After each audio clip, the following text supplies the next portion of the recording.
Laka lantas kembali terjadi di Akses Suramadu, tepatnya di Jalan Raya Akses Suramadu, Desa Petapan, Labang, Bangkalan. Akibat kecelakaan tersebut, pengendara motor mengalami luka di bagian dagu dan dilarikan ke Rumah Sakit Syamramu, Bangkalan. Beginilah kondisi Husainul Ulum, 23 tahun, warga Karangpenang, Sampang, yang mengalami laka lantas di Akses Suramadu Selasa sore kemarin.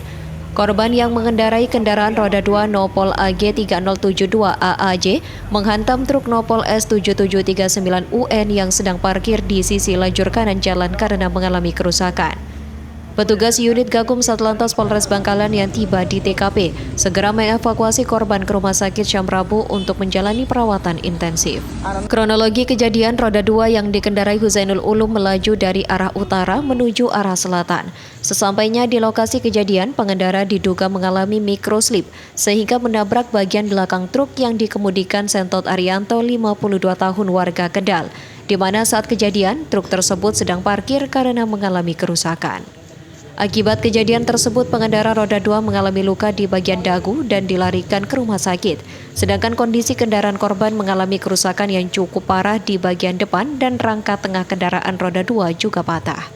Jadi untuk kronologi kejadian tersebut yaitu sepeda motor dikendarai saudara H berjalan dari arah utara ke selatan.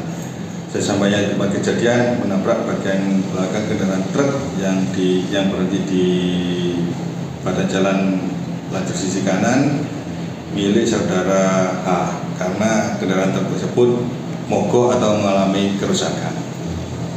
Kondisi motor sama korban? Untuk korban dari pihak pengendara sepeda motor mengalami luka di bagian kepala.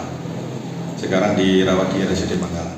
Kedua kendaraan yang terlibat laka lantas akhirnya dibawa sebagai barang bukti. Saat ini laka lantas di Akses Suramadu sudah ditangani unit Gakum Satlantas Polres Bangkalan.